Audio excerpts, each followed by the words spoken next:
السلام عليكم ورحمة الله وبركاته. تحياتي لجميع الإخوان، نتمنىكم الإخوان تكونوا بخير وعلى خير. الإخوان غنهضر على واحد 3 نقاط على المقابلة ديال فرنسا والمغرب الهزيمة اللي تعرض لها المنتخب المغربي.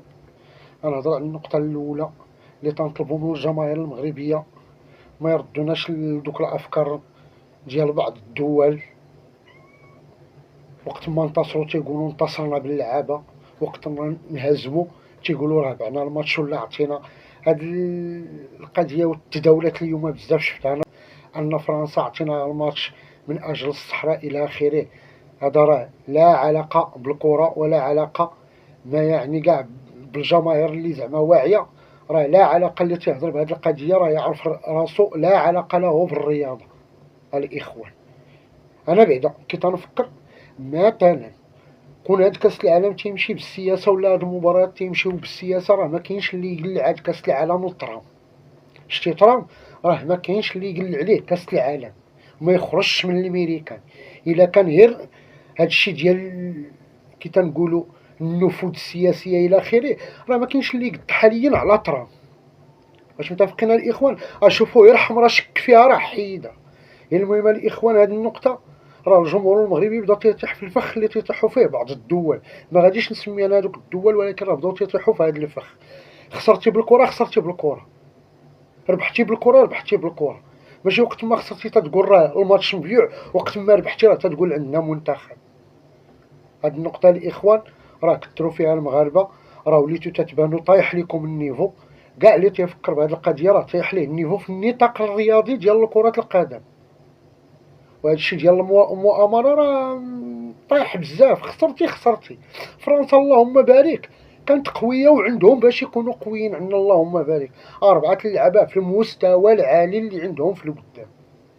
ملي تنهضروا على الجناب كاين ديمبيلي، هاد الجنب الاخر كاين دوي، العشره كاين اوليسي، ولا بسانت راه بدون نقاش راه ما كاينش اللي غادي يناقش مبابي.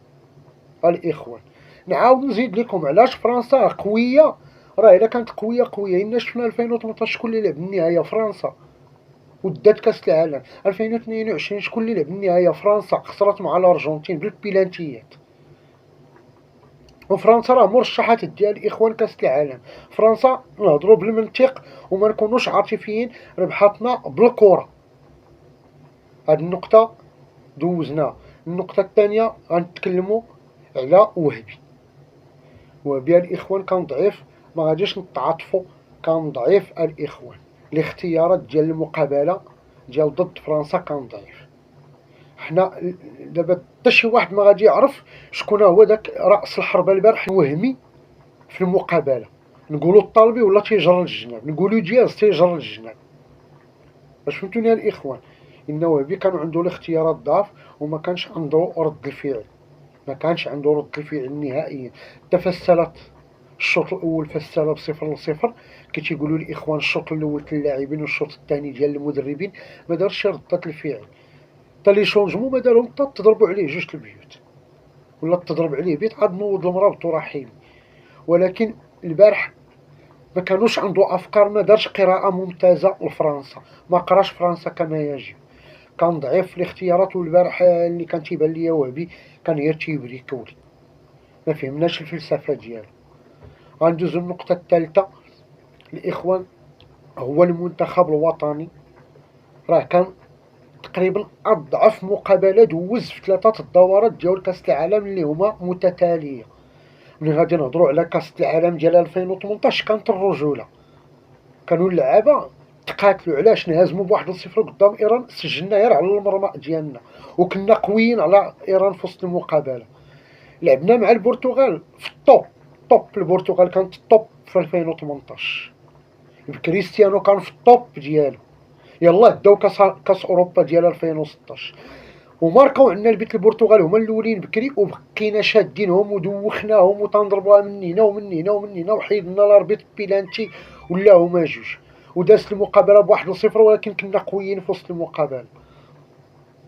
المقابله الثالثه راه ما بالك امام اسبانيا. اسبانيا راه بكاسياس براموس بكانفاخار ببيكي بوسكيت بإسكو بإنيستا، بالنجوم ديال اسبانيا الثقل.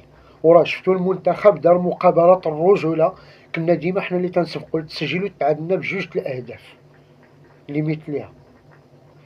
الركراكي راه دوز مونديال لا يناقش الإخوان. فرنسا اللي ربحاتو ب2-0 راه دوخها، واخا ربحاتو راه لعب عليها الكرة، واللي تيبي يقول لي شي حاجة يرجع يشوف المقابلة ديال 22 واش كانت عندنا البالون، واش شدينا البالون وضربنا لبرا ودرنا محاولات وهددنا فرنسا. واش متفقين الإخوان؟ ولكن راه كانت الرجولة ديك الوقيته، كانت القتالية في هذاك في 22. اضعف مقابله لعبنا هي قدام فرنسا البارح. كنا ضعاف بزاف، ما كايناش رده الفعل، ما كايناش الجرينتا في المقابله، ما كاينش التواصل ما بين اللاعبين، كانت الامور ضعيفه عند المنتخب. هذه هي اضعف مقابله من 2018 حتى 26، هي هذه. باش نتفاهموا الاخوان، وتنتمناو المنتخب الوطني يخدم. ان احنا ما غاديش نقولوا راه صافي سالينا، ان احنا كاينه 48 منتخب في كاس العالم، حنا راه من الثمانيه الاولين، من الثمانيه الاولين الحمد لله. ان المنتخب راه حاليا راه ماشي غير حنا اللي تقصات المانيا ب4 الكيسان، عندها 4 الالقاب. تقصات البرازيل عندها 5 الالقاب، وهادو فروق راه تقصاو هاد المنتخبات، تقصاو من السدس عشر ولا من الثمن. تقصات كرواتيا، تقصاو منتخبات تقال، ماشي زعما راه المغرب تقصى من الربع صافي، لا، راه انت من الثمانيه الاولين في 48 منتخب اللي شاركت في كاس العالم. اذن راه في حد ذاته راه انجاز. غير الهزيمه اللي تتبان ضعيفه قدام فرنسا هي اللي خلات الجمهور يكون طايح، طالع عليه الدم بمعنى الكلمه، طالع عليه الدم بمعنى الكلمه. يلا الاخوان، سمحوا لنا لا عيقنا عليكم، والتحيات لكم، ونتمنىكم تكونوا بخير، في امان الله.